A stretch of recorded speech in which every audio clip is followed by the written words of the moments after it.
I had two fathers, a rich one and a poor one. One was highly educated and intelligent. He had a PhD and completed 4 years of undergraduate work in less than 2 years. The other father never finished the 8th grade. Both of them were successful in their careers, working hard all their lives. Both earned substantial incomes, yet one struggled financially all his life. The other would become one of the richest men in Hawaii. One died leaving tens of millions of dollars to his family, charities, and his church. The other left bills to be paid. Both men were strong, charismatic, and influential. Both men offered me advice, but they did not advise the same things. Both men believed strongly in education, but did not recommend the same course of study. If I had had only one dad, I would have had to accept or reject his advice. Having two dads advising me offered me the choice of contrasting points of view, one of a rich man and one of a poor man. Instead of simply accepting or rejecting one or the other, I found myself thinking more, comparing, and then choosing for myself. The problem was, the rich man was not rich yet, and the poor man not yet poor. Both were just starting out on their careers, and both were struggling with money and families. But they had very different points of view about the subject of money. For example, one dad would say, "The love of money is the root of all evil." The other, "The lack of money is the root of all evil." As a young boy, having two strong fathers, both influencing me, was difficult. I wanted to be a good son and listen, but the two fathers did not say the same things. The contrast in their points of view, particularly where money was concerned, was so extreme that I grew curious and intrigued. I began to start thinking for long periods of time about what each was saying. Much of my private time was spent reflecting, asking myself questions such as, "Why does he say that?" And then asking the same question of the other dad's statement. It would have been much easier to simply say, "Yeah, he's right, I agree with that," or to simply reject the point of view by saying, "The old man doesn't know what he's talking about." Instead, having two dads whom I love forced me to think and ultimately choose a way of thinking for myself. As a process, choosing to think for myself turned out to be much more valuable in the long run, rather than simply accepting or rejecting a single point of view.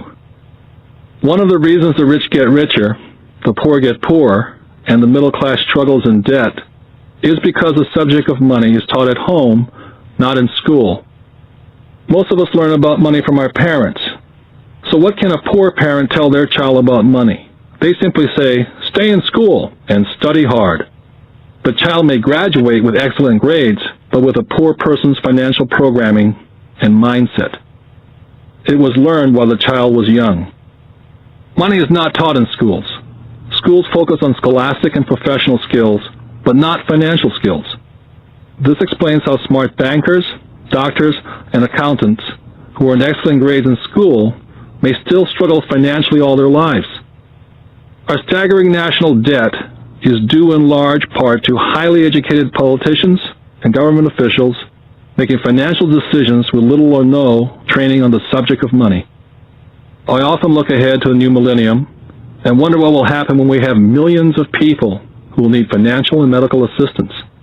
They will be dependent upon their families or the government for financial support. What will happen when Medicare and Social Security run out of money? How will a nation survive if teaching children about money continues to be left to parents, most of whom will be, or already are, poor? Because I had two influential fathers, I learned from both of them. I had to think about each dad's advice, and in doing so, I gained valuable insight into the power and effect of one's thoughts on one's life. For example, one dad had a habit of saying, "I can't afford it." The other dad forbade those words to be used. He insisted I say, "How can I afford it?" One is a statement, and the other is a question. One lets you off the hook, and the other forces you to think. My soon-to-be-rich dad would explain that by automatically saying the words, "I can't afford it," your brain stops working. By asking the question, "How can I afford it?" your brain is put to work. He did not mean buy everything you wanted. He was fanatical about exercising your mind. the most powerful computer in the world. My brain gets stronger every day because I exercise it. The stronger it gets, the more money I can make. He believed that automatically saying, "I can't afford it," was a sign of mental laziness.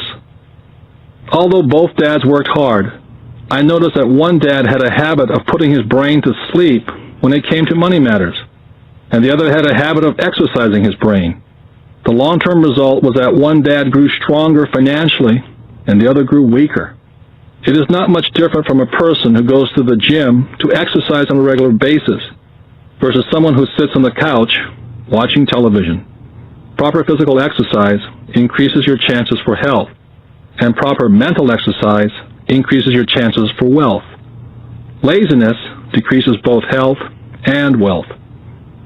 My two dads had opposing attitudes and thought. One dad thought that the rich should pay more in taxes and take care of those less fortunate. The other said, taxes punish those who produce and reward those who don't produce. One dad recommended, study hard so you can find a good company to work for. The other recommended, study hard so you can find a good company to buy. One dad said, the reason I'm not rich is because I have you kids. The other said, the reason I must be rich is because I have you kids. One dad encouraged talking about money and business at the dinner table.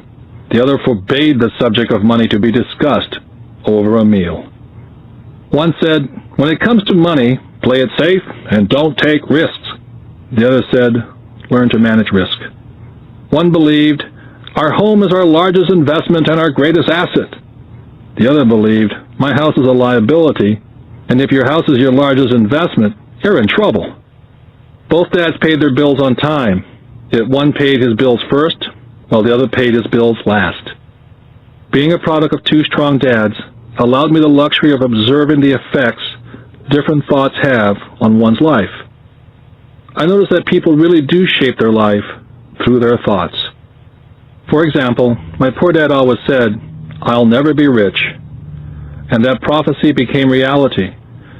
My rich dad, on the other hand, always referred to himself as rich. He would say things like, I'm a rich man, and rich people don't do this.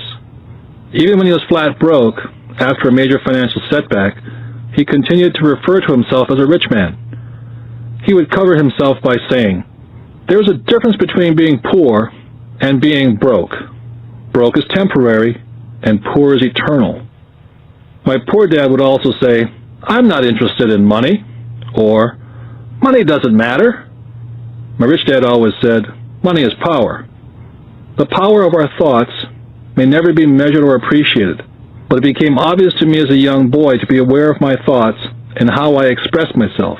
I noticed that my poor dad was poor not because of the amount of money he earned, which was significant, but because of his thoughts and his actions. As a young boy, having two fathers, I became acutely aware of being careful which thoughts I chose to adopt as my own. Whom should I listen to? My rich dad or my poor dad? Although both men had tremendous respect for education and learning, they disagreed in what they thought was important to learn. One wanted me to study hard, earn a degree, and get a good job to work for money.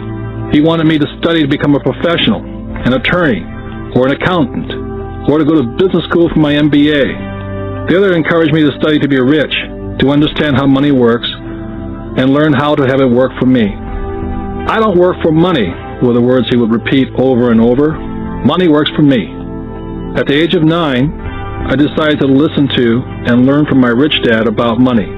In doing so, I chose not to listen to my poor dad, even though he was the one with all the college degrees. Once I made up my mind whom to listen to, my education about money began. My rich dad taught me over a period of 30 years, until I was age 39. He stopped once he realized that I knew and fully understood what he had been trying to drum into my often thick skull. Money is one form of power, but what is more powerful is financial education. Money comes and goes, but if you have the education about how money works, you gain power over it and can begin building wealth. The reason positive thinking alone does not work is because most people went to school and never learned how money works, so they spend their lives working for money.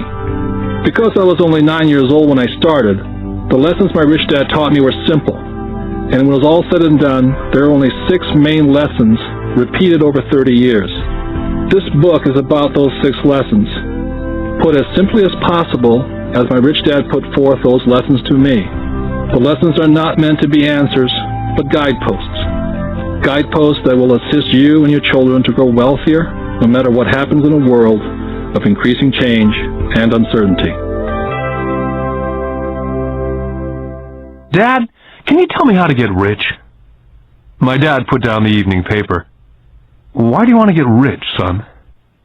Because today Jimmy's mom drove up in their new Cadillac and they were going to their beach house for the weekend. He took 3 of his friends, but Mike and I weren't invited. They told us we weren't invited because we were poor kids. They did? My dad asked incredulously. Yeah, they did, I replied in a hurt tone. My dad silently shook his head, pushed his glasses up the bridge of his nose, and went back to reading his paper. I stood waiting for an answer. The year was 1956. I was 9 years old. By some twist of fate, I attended the same public school where the rich people sent their kids. We were primarily a sugar plantation town. The managers of the plantation and the other affluent people of the town, such as doctors, business owners, and bankers, sent their children to this school, grades 1 to 6. After grade 6, their children were generally sent off to private schools. Because my family lived on one side of the street, I went to this school. Had I lived on the other side of the street, I would have gone to a different school with kids from families more like mine. After grade 6, these kids and I would go on to the public intermediate and high school. There was no private school for them or for me. My dad finally put down the paper. Well, son, he began slowly, if you want to be rich, you have to learn to make money. How do I make money? I asked. Well, use your head, son, he said, smiling.